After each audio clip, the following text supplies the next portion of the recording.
So X causes Y. So when we're talking about, first off, cause is always a matter of opinion. And one of my favorite authors, Terry Pratchett, because he actually sees these things really clearly, he said that the beginnings of most stories occur well before the story actually began. And that's true. It's all a matter of where you decide to make it start. Dimitri, come here for a second. And Karin, come here for a second. So, Karin, I want you to gently push on his shoulder. And now just relax. Now, you relax too. So you're just giving him a little shove. Okay. Come on back. Now you put your hand on his shoulder and just rest it there. And now. Okay, so Dimitri's moving. Why is Dimitri moving? Because I'm pushing him. Yeah, or is he moving because You're pushing him. I'm pushing him? Or is he actually moving because in my lesson plan it says to do this? Or is he actually moving because if you put force in the field of gravitation with a really high center of gravity, that the top has to move over the bottom? Because honestly, if he had a really low center of gravity, we ain't going anywhere. It's like three rocks pushing against each other. They're not going to go anywhere. Can't happen.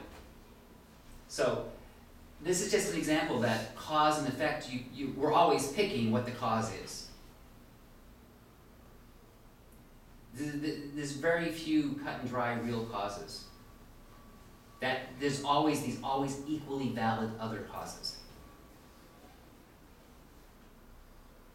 So here's you guys can sit. Here's a really simple example. How many of you have noticed that little girls aren't so little anymore? Little girls don't stay little girls as long as they used to. I have 9-year-old nieces that they have more than their first bra. When I was in high school, sophomores and juniors were waiting for it to happen and worried that it wasn't. Now they've got a full rack before junior high. And it's happening all over the place. Now, no, it's true. I'm not making it up. It's actually true. And I heard this conversation. I overheard it at a conference I was at, where two women were having a little argument at a table about. There's two reasons why milk is bad. And one is that there's growth hormones in it, and one is that cows are also being fed soy, which also has a lot of estrogen. So if you're using dairy products and the cows are getting fed organic soy, they're still getting more estrogen in their milk, which is getting into our kids, which when it gets in the girls means that 9-year-olds have D cups. It's crazy. Or it can be the growth hormones, and nobody's really sure. Well, there are people that are sure that they're sure, but nobody's really sure. But what I heard was, somebody was saying, it's caused because there's all this growth hormone in the cow. And then this woman next to her said, no, it's caused because you're giving your daughter milk that has all that extra growth hormone in it. So, are they equally true? Yes. Which one gives her more choice? Can she change what her daughter is drinking, or can she change the entire dairy industry? We need people in this world that will do both. And there's evidence coming to light that even organic cows, if they're fed a lot of soy, which they are because it's cheap, and they actually can be, when they take the soybeans away, all of the soy plant is then fed to cows. That's a lot of estrogen. So there's like cause. That's a real simple. You think, okay, well, there should be a real easy way to figure out why all of the girls in the United States are now developing, physically maturing so much earlier because of soy, or estrogen, or growth hormone, or something. And it's great because there's all these people that absolutely know the answer, but they're not in 100% agreement. The only thing that people are sure of is that girls are developing much faster than they were even doing 50 years ago. So cause is always a subject of skepticism. What causes X? Who the hell knows? But when we have a belief, we are living in a cause world. We make up a cause and we never challenge it. So we want to challenge that. So,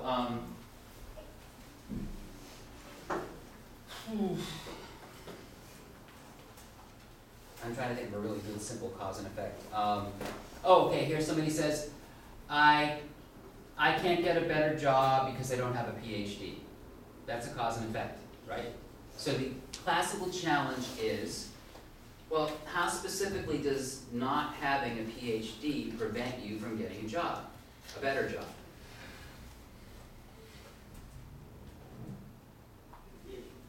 So just to get the experience, close your eyes for a second. I want you all to just whisper to me, I can't get a better job because I don't have a PhD. And take it on as though it's true. I can't get a better job because I don't have a PhD. Now paying attention to this steel band and this belief around your mind, listen to this. So you can't get a better job because you don't have a PhD. How specifically does not having a PhD prevent you from getting a better job? What happens inside? How many of you are feeling that that band is starting to like get a little squishy and how many of you notice that it starts to shake up?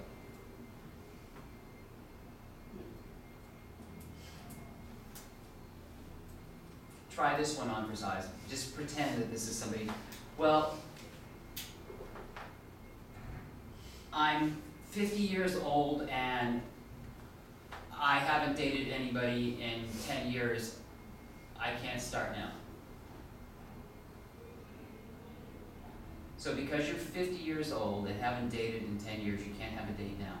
How specifically does that history prevent you from having a date right now?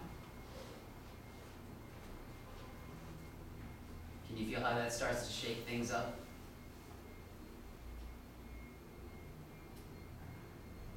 Basically, all it does is take the suitcase of that belief and open it up and say, okay, well, here are the pieces. How true are they?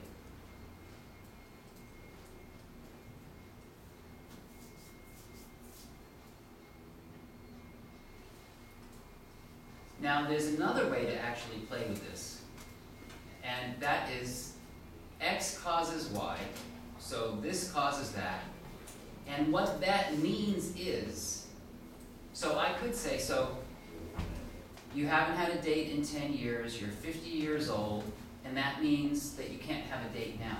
What does that mean about you? What would somebody possibly say?